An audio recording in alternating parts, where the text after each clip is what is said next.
Okay, welcome to our nameless podcast. Today we're talking about motivation.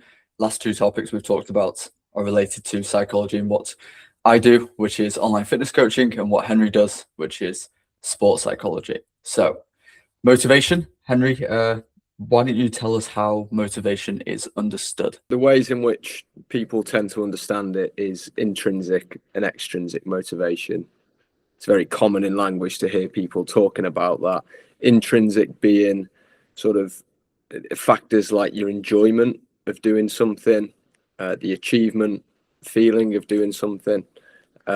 Extrinsic could be more around impressing others for financial gains, for social status. Distinguishing those two things is sort of the first thing that people do when they hear motivation. And researchers have looked to try and understand more about those two concepts and which one's better, which one's worse, which one's more stable, unstable. The general sort of literature understands that intrinsic is better for those factors, for longer term adherence to things, to performing in sport. It's a more autonomous type of motivation, which means that it's less forced, it's less dependent on external factors. And that's why people really try and link enjoyment into things that they do. You hear the terms of like, choose a job that you're going to enjoy. What impact do you think that other people have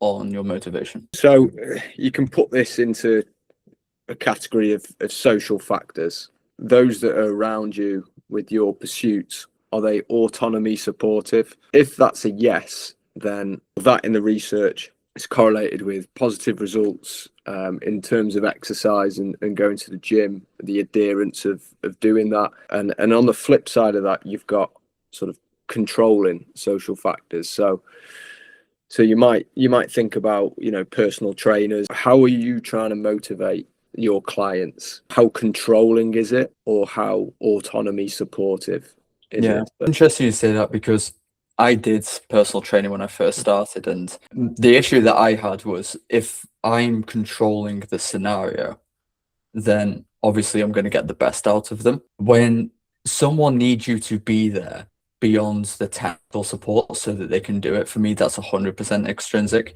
And it meant that those types of people were always going to struggle with the diet side and doing the workouts without me, and I didn't think it was sustainable. So it was one of the larger reasons why I moved to online, because it meant that we can establish a practice where, both in your training and nutrition, but also habits in general, we build, takes a little bit longer, but we build a system which fits into what you would call autonomy.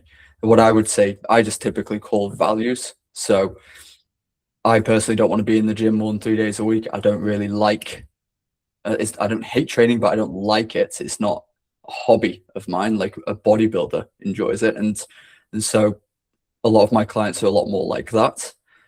And so for me, I figured out that I'm going to have to find a way to get myself to want to do this, and building a system that meant, okay, I only need to be here 3 days a week. That makes it easier.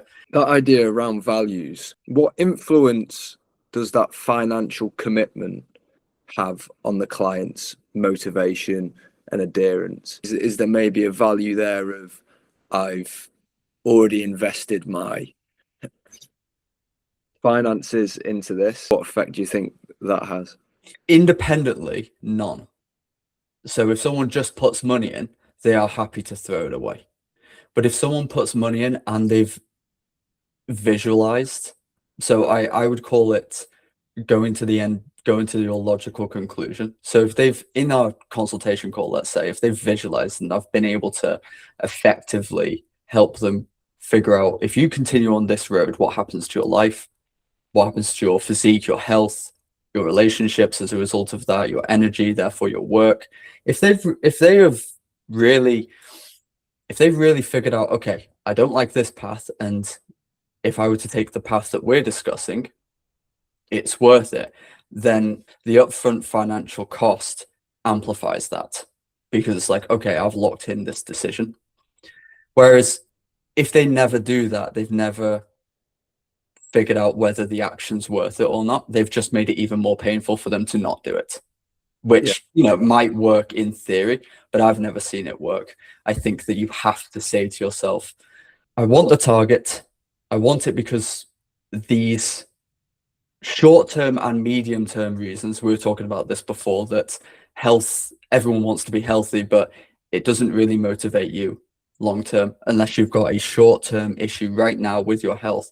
It's really hard to be like, I'm going to train for the next 40 years so I don't get high LDL cholesterol when I'm 70. It's not going to happen. So the financial incentive is a big amplifier, but it doesn't work on its own. And again, you'd probably call that a little bit more extrinsic, applying pressure externally rather than doing the deeper hard work of figuring out what you actually want. One thing that you said before, which I found quite interesting, was the impact of your surrounding environment. If you've got a supportive wife or a supportive friend group, you're more likely to do it. A lot of the time, people come to me with a friend group, let's say, that likes to drink or likes to go out, and so you're kind of contradicting when you install healthier habits. And I think the values become even more important at that point. But I would like you to tell me to what degree you think, or what degree the research says, that people can overcome a negative social environment to achieve their goals. Those relationships that are good for you and good for your growth, for your well-being, those people tend to communicate in ways which support what you want. So if you've communicated to those people what's important to you, those good relationships tend to find ways in helping you with your pursuits. Groups that have ulterior motive can be assumed to just do the complete opposite and almost form as resistance and make your life harder. It's interesting because for me, the idea of, okay, the environment is huge, just go change your environment. I see that on the internet all the time, that the people who are very aggressive with their motivation styles and being disciplined, they'll always say things like, your environment is the average of you, and therefore you need to go and change your environment. You need to get rid of those friends. I've had success with a concept that I call being within a bubble. So if you are, I don't like the idea of my behavior being completely determined by who I'm around. And I think that you can create a short-term bubble where you say, regardless of my environment, I'm going to act in the way which aligns with the goals that I want to achieve. I'm aware that these people are going to try to make it difficult, whether they're doing it from a loving place, like a mother that doesn't want to see you on a diet because she sees, oh, you want to be on a diet, that's you wanting to change yourself. I hate to see you wanting to change yourself. So they bring the cookies and things like that. But I think that in the short term, you have to be able to overcome that environment. And eventually people will change their frame to you. But I want to get your thoughts. I asked my clients what they would like to see from this podcast, and motivation was the top question. That's why we're doing it today. And a lot of them are in environments which are demotivating. So they're working extremely long hours. They don't always have the privilege of being able to work on the projects they want, all these different factors which make it like, I don't have much autonomy over what I'm doing. So how do they, in an environment which isn't motivating, create that motivation? That's what they want. Do you have any tactics that you've used in sports psychology where someone is potentially in a more demotivated environment, potentially playing against someone who, we talked about flow last week, where it's not quite the most challenging conditions, so maybe you get complacent. But do you have a example of how someone who is in a demotivating environment can overcome that with a concept or tactics or approach? Firstly, talk about your client and the example you use there in terms of maybe not having that level of autonomy at work. Dominating theory in motivation is self-determination theory. Within self-determination theory, there's 3 basic psychological needs, which is assumed to sort of dictate your behavior, really. 1 is autonomy, 2 is competence, and 3 is relatedness. My mind automatically went to, okay, so if you don't have as much autonomy as you want, can we lean more into our feelings of competence and relatedness? So relatedness is all about, those people around you and feeling connected to people, feeling connected to a cause. My advice to that would be lean into the feelings that you get from being competent at your work and competent at completing the tasks that you're set. And 2, just don't become too isolated, become more connected to those who are maybe on the project. And That's really interesting because I think that's great advice. First, try to have an environment where you're autonomous. If you don't have that, try to lean into your competence. Try to do your best work. A good example being like, you could be a kitchen porter, but you still take pride in doing your best, makes you more motivated. But that third one, I think, is really big, that if you're in an environment that you find demotivating for your health and fitness, you don't have to change the environment. You can find a community of people going after the goals that you want to achieve. And whether it be online or it be with coaching, for example, with me, spending more time in that online but still real zone is going to help you take action with it, I guess. I like those 3 things being like, do I have 1? No. Can I get 2? Maybe. Can I get 3? You can always try to be competent, I think. People like what they're good at, I've always found. So if we can get good at exercise, I feel like that's part of motivation for exercise. It's a stable form of motivation is achievement. It's an intrinsic form of you want to do well at things. What if you're somebody who you might know the type of person that can achieve something and downplays their achievement? Would you say that putting a lot of attention towards what you've achieved, looking at, oh, that's a PR, that's an improvement, and putting all your focus there is going to improve motivation, and something that a lot of people should implement as a tactic? So if I understand that question correctly, you're talking about sort of personality differences. We know that some people are more sensitive to threat and some people are more sensitive to reward. So for some people who achieve, it feels like more of a relief, and for some it feels amazing and they want to celebrate, straight away for a number of days. Yeah. For those people who are more threat sensitive and more get that sort of feeling of relief and don't feel it quite as much. Yes, I would say it's always good to take a bite out of the opposite cherry, if you like. There are positives to not over celebrating and being able to focus on the next task fairly quickly and stick to the processes that you've just stuck to. But there are also negatives to not celebrating your wins or acknowledging the achievement that you've had. Like I said, achievement is a stable form of motivation. What are some more stable forms? Enjoyment.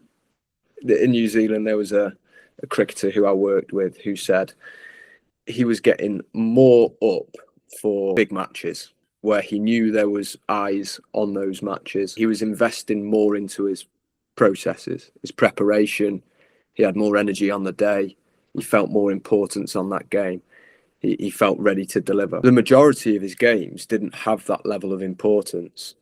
And in cricket, there's statistics everywhere for your performances. So every game, pretty much every game you play, it's going to add to your statistics for that season. Linking back to what you said about enjoyment there, to trying to make this player invest more into his processes every single game was just purely trying to link him to his more intrinsic reasons. Why do you play cricket? What do you enjoy most about cricket? Answering those 2 questions, but keeping asking the question why. I love cricket because I have lots of fun. Why? Because I enjoyed playing with my friends. Linking them to those intrinsic reasons is essentially linking them to their values. It's trying to move them away from their motivation being influenced by factors that they can't control, like the importance of the match, who's watching. Do you think there's any particular methods that you've developed over your experience that draws into these more intrinsic forms of motivation throughout the whole process of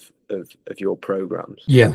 So I think it can be broken up into different categories if you think of it like an onion stripping away layers, but almost like you have to approach that from different angles. Maybe a better analogy would be chopping at a tree. You have to chop at an angle at one point, and then eventually you have to go to the other side. And I think the big main one to start with is building some form of trust so that the person I'm working with can be honest about what they want to achieve. So we talked about this a little bit before this call, that everyone wants to be healthy, but no one's truly motivated by it. So just to jump in, that would be relatedness, building that trust. Yeah.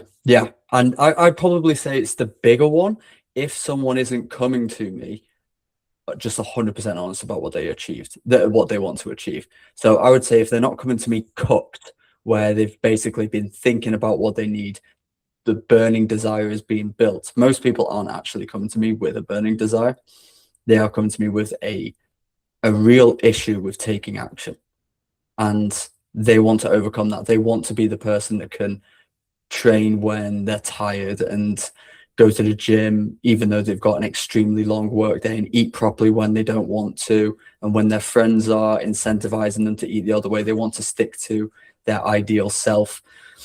They want to know how to unlock that. So most of the time I have to build some level of trust with them so that they can be honest. Honestly, it's not too hard. I think that people have a good sense for when you actually care about their targets. So the next kind of layer for me, I've always found, is visualizing the end result in both ways. So we talked about it a little bit before, the idea of like, if you keep going with this way of eating and this way of not exercising, what's going to happen to your life? Like if you right now you're thinking, well, I eat shit and I feel a little bit tired, but I don't notice anything apart from that right now. And so we're all like dogs, really. If you try to reward a dog right after they do good behavior, then they're going to keep doing it. But if you wait a minute, they won't, and it will never work. So we kind of have to be reminded what's going to happen with this action if you keep doing it. Just on that, linking back to those different personality types and stripping it real simple to those that are more sensitive to reward and threat. It's going to be those people who are more sensitive to the reward and the what could be that you need to that you need to draw into the, okay, what about if this is as bad as it can get? Because they won't think about that. Their mind won't go there. They will just, and that's where they need to reach into and take a bite of the other cherry to help with that. Yeah. I think the personality difference is, I call it, do you prefer to run towards heaven or run away from hell? So I'm a run away from hell type person. Now, there comes a point where I do need to, really think about, what do I stand to gain if I push just that little bit harder? But it doesn't come naturally. So that's where the visualization of the future goal. So first is really, I think most people are more pain driven anyway, but maybe other people find in different practices, most of the time people are coming to me overweight, so they are going to be pain driven. But getting to the logical conclusion, figuring out what each daily action takes. And then in terms of visualizing the future, I try to get them to look at the possible opportunities, the holistic opportunities. So a lot of people do understand that, like, getting abs, it's just like, once you've got there, it's like, oh, I've got abs, my life isn't fixed. But if you did it in a way which improves your life, then it becomes worth it. So if it does make you healthier, but if it gives you more energy, so maybe you can play with your kids later on in the evening, or you can perform better at work, making more money, or you're more attractive to your partner, therefore you're having a better relationship. When you start to look at it through that lens, it becomes easier. So first, build trust. Second, visualize the heaven and the hell. And then thirdly, I would say tactics to be able to return to that state. I find it quite mentally draining to constantly visualize. So I can't do it. But what I can do is implement tactics which are like 2 to 5 second decisions, which bring me towards understanding those two outcomes. Does that make sense? Yeah. I'd be interested to see what type of tactics you use, because part of my job is kind of extrinsic. I do have to provide accountability to get someone to do something, but I can't shout at them and like, you're halfway across the world. I'm never going to get you to do something by doing that. What type of tactics, if you can think of tactics off the top of your head, do you use with people in your practice to try to get them to get into that state of maybe being motivated? Write down the night before, the morning of, what are your reasons for playing this sport? Why do you love this sport? Reconnecting them with those values. On the day they're going to be performing, they're going to be making decisions all the time. If those decisions are informed by their more intrinsic sources, they're more reliable. So when challenges come up, if you can, and we know that when there's pressure, when there's lots of pressure, if you can see that pressure as an opportunity, as a challenge, something that you enjoy, and you can see the potential benefits of coming out the other side on top, then you're in a much better state to perform. Linking back to that sort of optimal state of performance as well. I think that's interesting, because last week's topic, optimal state of performance, flow state, that's the big difference. It's a small topic change, but in sport, you're trying to figure out, in my mind, you're trying to figure out, how can I get the most out of myself? Whereas with exercise, I'm trying to figure out, what are you willing to give? If we visualize all the way to the end and you have the result, okay, so this is the result that you want. What are you actually willing to do to get that? I'm not willing to train 6 days a week. I'm willing to train 3. Is there a way? Yes, cool. I'm not willing to give up chocolate to have abs. Is there a way? Yes, cool. I think one of the biggest reasons that people in the gym or in exercise or nutrition especially struggle to be motivated is because in their minds, the sacrifice is a lot bigger than what it actually has to be. And so once you do that work at the beginning of figuring out, okay, what's the bare minimum, or what am I able to give, and would it actually get the result? And if I can see that that's possible, and suddenly you can be more motivated. The amount of people that have said to me like, oh, I want to get in shape, but I just don't have the time to train 6 days a week. I used to think that that was just an excuse, because I thought, surely you don't actually think that you have to do that. But I think it's more to do with you've seen that information, maybe you genuinely believe it, and you've taken that to the logical conclusion that no, 6 hours of my life per week isn't actually worth the result. And a lot of people in fitness are trying to convince you that it is.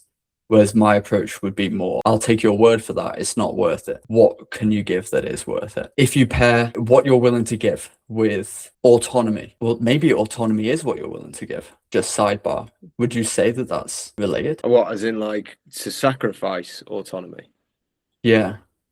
Because you're choosing, I'm willing to do this. I'm willing to go to a gym. I'm willing to eat healthy 80% of the time, let's say. The difference in this scenario is you get to choose what you're willing to give, and therefore you have autonomy. Yeah. And so the tactics that we use are just basically trying to do all that work up front to figure out what you're willing to give. And then how do we return to that state of, oh, I agree that this is worth it. And now I'm in the moment, I have to do it. The tactic is just simply, how do I draw attention back to that? And sometimes those things are just readily available in your mind. So for example, I was injured in cricket for a while. And that memory now forms a lot of the reasons why I participate in the gym leading up to the cricket season and throughout the cricket season. But that's also linked to the enjoyment that I've had from bowling. From bowling in cricket, I really enjoy it, and I really enjoy taking wickets, the challenges, trying to get people out. But I also really didn't enjoy being injured and being told that my back, if I don't protect it, is going to be like a 60-year-old's when you're 30. So how motivating is that tactic of framing? So that's what I would call that, framing, and say, okay, you're struggling to go to the gym. Well, you're not injured. There's people who are injured who would love to go to the gym. You're not injured. Think about the times where you were injured and now you get to go to the gym. To what degree do you think that that's an effective tactic to use? And is it almost finite? Could I use that every day? That I have to go to the gym 3 days a week. I don't want to go every single time. Could I just go, well, you were injured. Remember how horrible it felt last time? Maybe spend a couple of minutes visualizing it.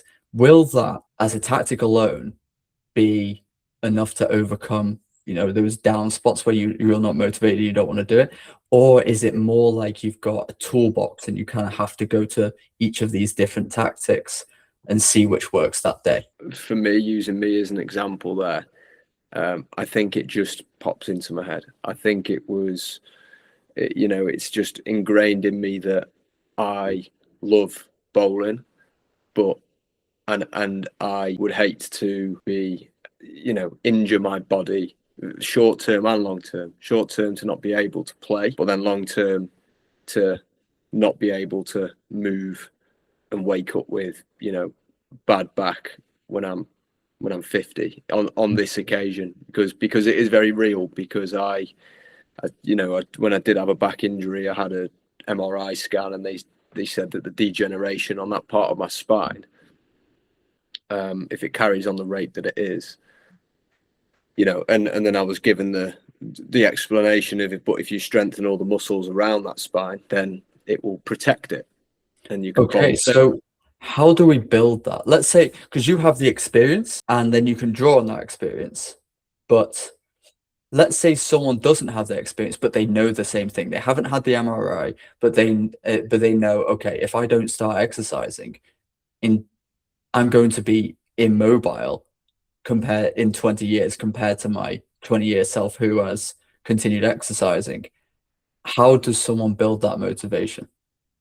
I think you spend good time, and we've mentioned it already, just spend good time picturing, you could use the word visualizing, worst case scenarios and best case scenarios. What would be amazing? What would be really bad? And you can think of that in terms of your whole life. Like, okay, so if I do really well at cricket, for example, or if I do really well in the gym, what's that going to mean for me? I'm probably going to walk around with a bit more confidence. People are going to look at me in a different way, which is then going to make me feel that I'm actually going to give myself the best chance of living for a bit longer, and probably eradicate some of those pretty uncomfortable thoughts that you're feeling right now. And then flipping that and going, if I was in my worst shape, and just being real specific with it. What would it feel like when you're walking down the street? What would it feel like when you eat a brownie? Just think about how that would, the differences of when you're actually at your, like you said, being at your best doesn't mean you don't eat brownies. What would it feel like to eat that brownie though, when you're in good shape, you're in good health, compared to when you're not? So it's just being real specific with it and picturing both ways. This is really good advice. I think a good way to systematize this would almost be, at the beginning, you've got to be honest with yourself about what you want, not what other people want or what you're supposed to want, what you genuinely want, what motivates you, what do you not want to achieve or experience, and what do you want to achieve and experience. Then visualizing that so that you can almost live it and then come back in time and be like, okay, well, I lived that direction, fuck that, I want this direction, or I've lived that direction, I want to do that again. And then building a plan which fits your values and what you're willing to do to get there. So that's probably the difference with a sport versus exercise. For me, it's like, build a plan you can actually do. With sport, it's more like, these are the things you have to do, get yourself to do them, and then revisit it. So revisit that visualization, or as you call picturing. Maybe you don't have an answer to this, but if you were to prescribe this as a practice that someone can do on their own to try to build their motivation over time, would you say trying to do it frequently, trying to build an environment which constantly reminds you it, like sticky notes or post-it notes or things like that, having the whiteboard up? Or would you say like a meditation session? Or would you say you only really need it when it pops up in your head? And maybe if you've built the plan perfectly and you've done it once, then it is just going to pop up. I personally think that those experiences that you've had in your past, bad ones, really bad ones, and really good ones, they are there, but there's no harm in reliving them. You can relive them. You can close your eyes. You can try and remember if you've got videos of those games or matches or whatever, and rewatch it, and some good feelings will come flooding back. For those that maybe don't have that many, or not to the extent that they want it, so maybe we'll use cricket again. You may have examples of having a 50 but you want 100. What I'm saying is, I think the theme is visualize it, and if you have past experiences which match or are close to matching ideal or really bad, lean into those, and they're just more readily available to you if they're relevant. Is there a prescription that you would give? Would you say doing it daily, doing it as frequently as possible in short bouts? I would set process goals. And what I mean by that is, like you say, come to the logical conclusion of how often it would be most effective for your performance and for your well-being. If you do it every few hours of every day, I'm not sure that's going to be too great for your well-being, considering that we kind of want to be present as much as we can, fortnightly, weekly, whatever it is, and then monitor it. Am I doing it? You've already come to the conclusion it's the right thing to do. Are you doing it? Perfect. I think that's really good. If you want to work with Henry, then you can DM him. His Instagram will be in the description. Have you got anything you want to leave off with about motivation? I think we've pretty much covered it. I'm sure it'll pop back into the podcast here and there with its sort of links to other things.